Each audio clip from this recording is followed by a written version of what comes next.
El presidente Joe Biden anuncia que ya ha tomado una decisión sobre qué acciones llevará a cabo Estados Unidos en respuesta al mortal ataque en Jordania. La Junta Electoral de Illinois defiende dejar a Donald Trump en la boleta. Un mortal accidente en Sinaloa, México, dejó más de 20 víctimas. Por las nubes, los precios para el Super Bowl, la celebración en Las Vegas en febrero. Los números rompen récords de años anteriores.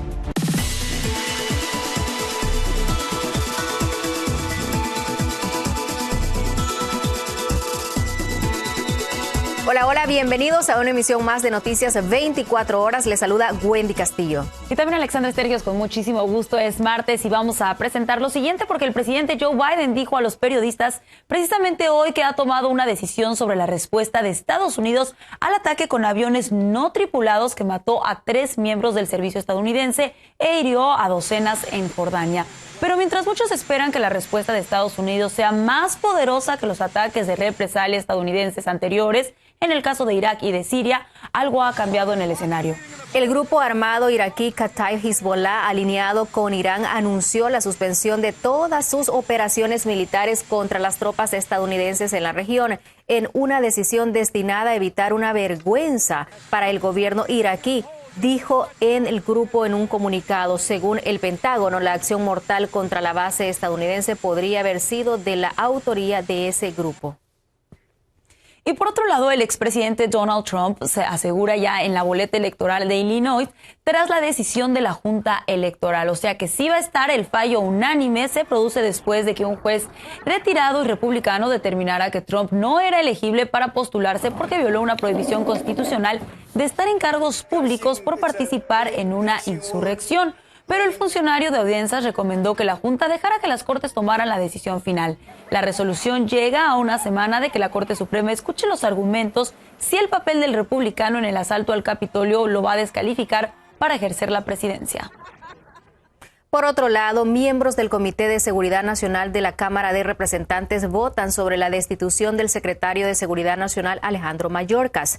Los republicanos de la Cámara acusan a Mayorkas y a la administración de Joe Biden de ignorar las leyes federales sobre inmigración y buscan convertir a Mayorkas en el segundo funcionario del gabinete destituido en la historia de Estados Unidos. Congress has the responsibility to hold the executive branch accountable when they fail to uphold their oath of office, abuse their authority, and or are dishonest with the American people. This is essential in a constitutional republic built on and separation of powers. In its 2023 ruling, los republicanos acusan al secretario de Seguridad Nacional de no cumplir con la ley al no manejar adecuadamente la situación en la frontera entre Estados Unidos y México y de violación de la confianza pública que, según dicen los legisladores, equivale a una violación de su juramento de cumplir bien y fielmente con los deberes de su cargo. Y se avecina un enfrentamiento sobre el tema fronterizo republicano entre el Senado y la Cámara de Representantes. Esto ocurre mientras que el Senado se prepara para avanzar con la legislación a pesar de la advertencia del presidente Mike Johnson, quien dijo que probablemente nadie la apoye en la Cámara Baja porque ya tienen una. Many months ago, the House Republican majority passed H.R. 2. That's our Secure the Border Act, which has all the necessary provisions to get this catastrophe under control. Why did we pass the legislation? We passed it because the president has refused to use his executive authority to reverse the catastrophe that he used his executive authority to create. El líder republicano del Senado, Mitch McConnell, y sus aliados no ignoran a Johnson, pero apuestan a que si la legislación se aprueba en el Senado con mayoritario apoyo republicano, el presidente de la Cámara Baja tendrá fuerte presión para someterla a votación. Y mientras eso sucede, peligra la protección para miles de inmigrantes tras la denuncia de estados republicanos liderados por Texas. En cualquier momento, un juez federal de Texas podría decidir sobre el programa de protección para inmigrantes de la administración del presidente Joe Biden. El sistema de patrocinio para originarios de Cuba, Haití, Nicaragua, Venezuela, entre otros, otorga protección a la deportación, además de un permiso laboral, pero fue denunciado por los republicanos porque presuntamente perjudica al Estado. Y detectives del alguacil del condado de Broward, en Miami, investigan un tiroteo en el cual un joven de 16 años fue baleado. Hasta el momento no se sabe que hay una persona detenida y es Ronald Acha quien se encuentra en el lugar de los hechos y nos tiene más detalles. Adelante. Gracias, buenas tardes. Y los oficiales del alguacil de Broward están investigando este caso en el cual este joven de 16 años fue baleado por un ser muy cercano a su familia. Hasta el momento no se sabe cuáles fueron los motivos que originaron este tiroteo. Los detectives del alguacil de Broward llegaron al lugar porque se escucharon disparos a las 7:30 de la noche del lunes en esta vivienda del 4010 del noreste de la Sexta Avenida en Deerfield Beach. Se reportaba que un adolescente de 16 años había sido baleado en la espalda. Según la investigación, un familiar cercano a la víctima, que no se ha confirmado la relación, si fue el tío, el primo o el padre que disparó contra el menor. Ese vecino nos manifiesta que conoce a los afectados por mucho tiempo y cree que existe un caso de violencia. Son los momentos en que estamos viviendo este tipo de circunstancias. ¿Usted los conoce? Sí, los conozco de hace mucho tiempo. Creo que existe un caso de violencia doméstica en ese lugar. ¿Qué acerca del joven de 16 años? Lo he visto un par de veces, es un muchacho normal. Otros vecinos nos manifiestan que creen que las personas que viven en ese lugar estarían involucrados en negocios ilícitos. Sí, tal vez se haga por droga, algo así. Yo creo. El alguacil de Broward ha comunicado que quien disparó el arma se encuentra detenido y sería Dexter Liberal, de 34 años de edad, que tiene récord criminal. Por lo pronto se sabe que la investigación continúa y el joven de 16 años se está recuperando en un hospital cercano aquí en Deerfield Beach. Nosotros vamos a estar muy pendientes de la última información. Para Estrella News, soy Ronald Acha, doy pase con ustedes a los estudios. Gracias, Ronald, por tu reporte. Y en más información, en el condado de Los Ángeles encontraron en un almacén artículos Nike valuados en $5 millones que habrían sido robados. Por el delito arrestaron a Toyle Harvey Jr. de 37 años porque presuntamente era parte de una enorme red de organizados de robo minoritista. También creen que es el responsable de redistribuir y revender una gran cantidad de artículos robados. Los detectives descubrieron miles de pares Nike y accesorios únicos en el almacén de Hawthorne. Y seguimos con un fuerte caso en Florida. Una mujer demandó a la compañía Lyft a principios de este mes alegando que fue violada por su conductor. Ella asegura que la agresión resultó en el nacimiento de su tercer hijo. Sin embargo, Lyft rechazó la acusación porque la supuesta agresión tuvo lugar durante un viaje fuera de la aplicación y horas después del viaje oficial. La demandante dice que en 2019, después de una noche de fiesta, el conductor la comenzó a tocar inapropiadamente. Les cuento que antes Twitter anunció la apertura de una oficina de en Texas para combatir el abuso sexual infantil. El centro se llamará de Excelencia, Confianza y Seguridad y tendrá sede en Austin. Reclutarán a 100 moderadores de contenido que eliminarán todas las publicaciones que incluyen a menores siendo abusados sexualmente. El anuncio se produce días antes de que se lleve a cabo una audiencia en el Senado para erradicar la explotación infantil en línea. Y no sé si a ustedes les pase, pero cada vez resulta más difícil pagar el alquiler de una vivienda en el país. Exactamente, Alexandra, los altos costos consumen más de la mitad del sueldo de los estadounidenses. Desde Miami, Anthony Belchi nos tiene el informe.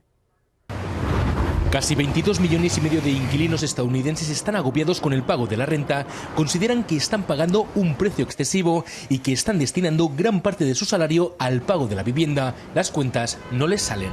Aquí no se puede rentar, aquí tiene uno que vivir 6, 7 gente juntas para cubrir una renta de 2,000 y pico pesos.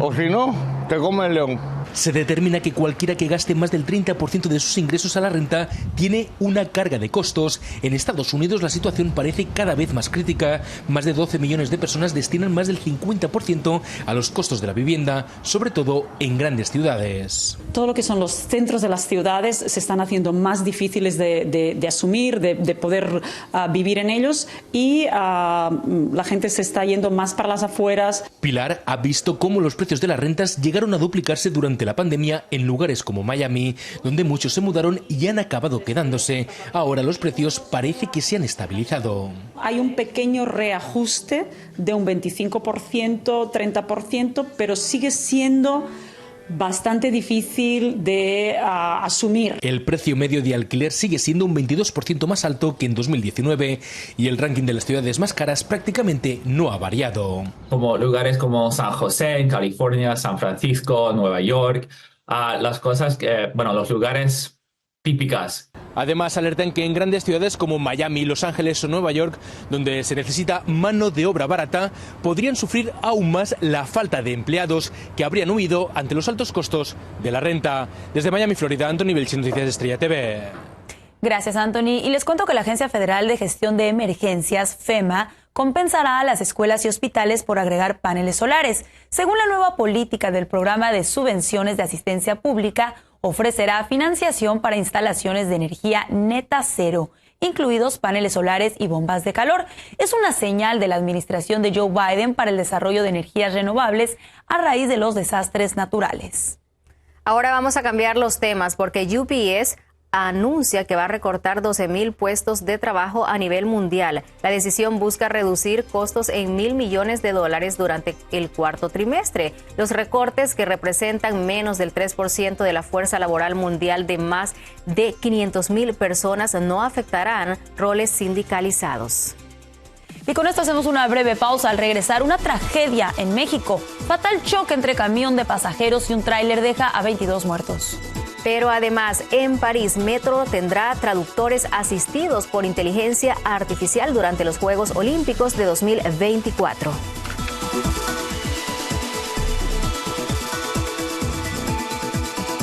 Gracias por continuar ahí con nosotros. Y vámonos a información de México, porque un terrible y desafortunado accidente dejó a 22 muertos y la mayoría quedaron calcinados.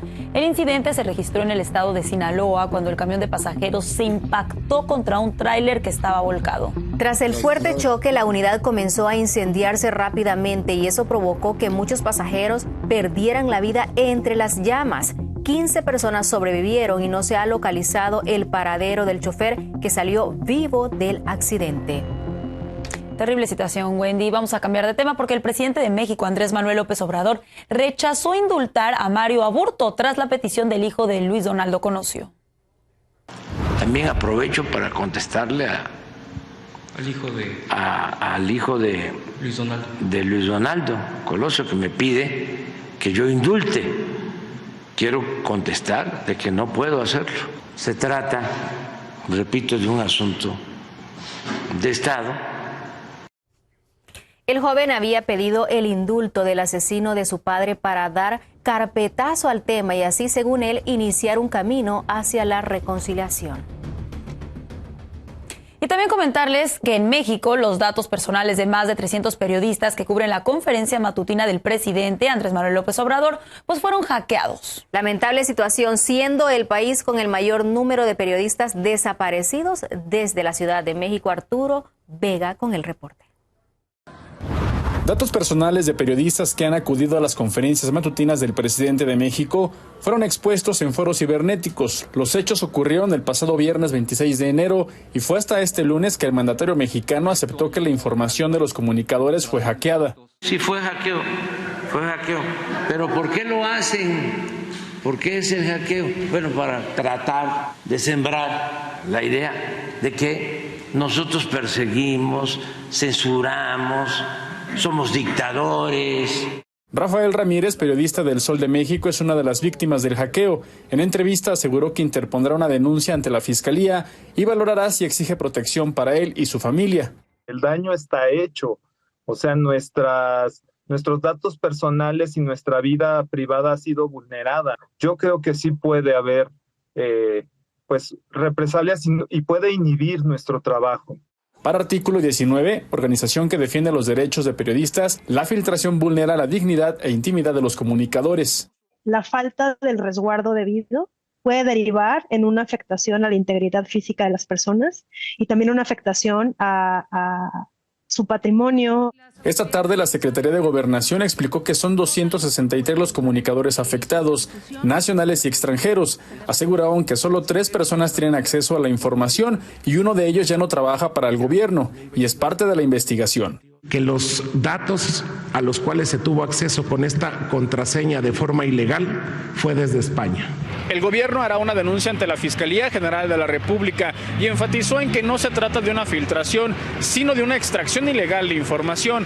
Para la seguridad de los periodistas, activó el mecanismo de protección. Desde la Ciudad de México, Arturo Vega Vivanco, Noticias Estrella TV. En más información internacional, Estados Unidos vuelve a poner sanciones económicas a Venezuela que afectan al sector minero. Esto ocurre 3 días después de que el Tribunal Supremo confirmara la inhabilitación de la candidata presidencial opositora María Corina Machado. Según un comunicado de la Oficina de Control de Activos Extranjeros de Estados Unidos, toda empresa que negocie con la compañía estatal Minerven tiene hasta el 13 de febrero para cerrar transacciones.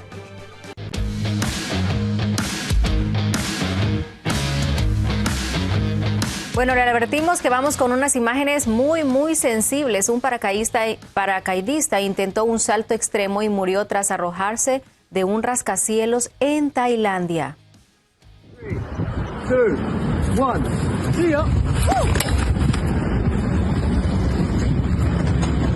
El británico Nathan Odinson, de 33 años, falleció mientras intentaba un salto desde el piso 29 de un edificio para generar contenido para sus redes sociales. Odinson y su acompañante ingresaron ilegalmente a la terraza del edificio. El incidente destaca los riesgos de acrobacias extremas sin las medidas de seguridad adecuadas y ya sabemos que no es el primer caso, Wendy. Exactamente, y lo peor que todo es para contenido de redes sociales. Y de locura, así están los precios para este Super Bowl que se llevará a cabo en Las Vegas. El enfrentamiento entre los Kansas Chiefs y los San Francisco 49ers son las entradas más caras en la historia. Para que usted pueda asistir, deberá desembolsar casi $10,000. Los precios son los que rondaban el lunes, casi el doble del partido del año pasado. Algo bien fuerte, porque ya casi nadie podrá ir a ver este partido tan interesante. Alex. Imagínate, y a pesar de eso, se va a llenar, Wendy, pero pues vamos a ver qué es lo que sucede en este partidazo el 11 de febrero. Y buenas noticias, porque el Metro de París va a utilizar una aplicación de inteligencia artificial para guiar a visitantes que se pierdan en los Juegos Olímpicos. Será por medio de 2,000 dispositivos de traducción llamados Tradivia, que pueden traducir en 16 idiomas diferentes. Eso sí me encanta. Vamos a una pausa, pero al regresar, milagro de TikTok. Gracias a un video, gemelas separadas al nacer se reencontraron 19 años después.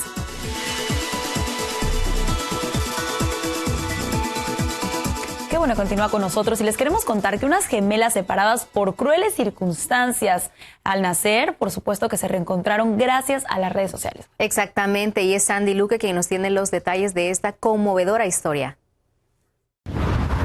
Gracias a las redes sociales, una terrible historia terminó con un final feliz. 2 gemelas de Tiflis, Georgia, que fueron separadas al nacer y vendidas a familias diferentes, se reencontraron después de 19 años. La historia de Tamar Amy y Ano Sartania ha estado llena de casualidades y coincidencias.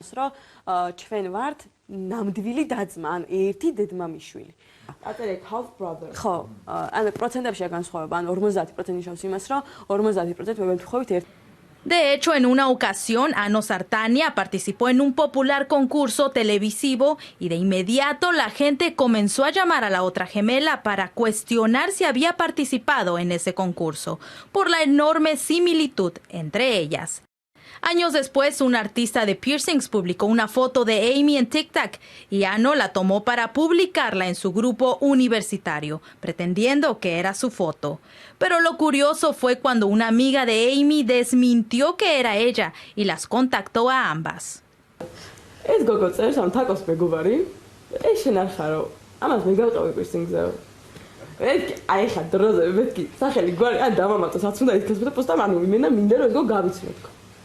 Los padres adoptivos de ambas les ocultaron su procedencia, pero ni ellos sabían que tenían una gemela idéntica, mientras que a su madre biológica le dijeron que sus hijas habían muerto al nacer. Lamentablemente, el tráfico de adopción de niños en Georgia operó desde los 1950 hasta el 2005. Se cree que miles de recién nacidos fueron separados ilegalmente de sus padres y vendidos. Por suerte, las redes sociales ayudaron a que esas 2 jóvenes se volvieran a encontrar 19 años después. Para Estrella News, Sandy Luque. Pues sí, la tecnología muchas veces hay que usarla a nuestro favor. Bueno. Exactamente, y fue lo que sucedió con estas gemelas. Así es, y también platicarles que Taylor Swift no deja de estar en boca de todos.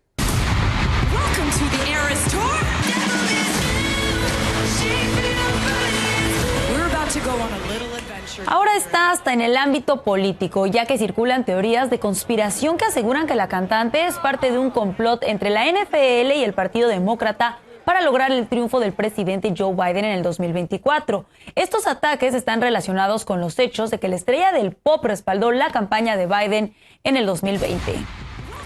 Bueno, y así llegamos al final de esta emisión de Noticias 24 horas. Gracias por haber estado acompañándonos. Será hasta una próxima edición. Que la pases súper bien. Hasta la próxima.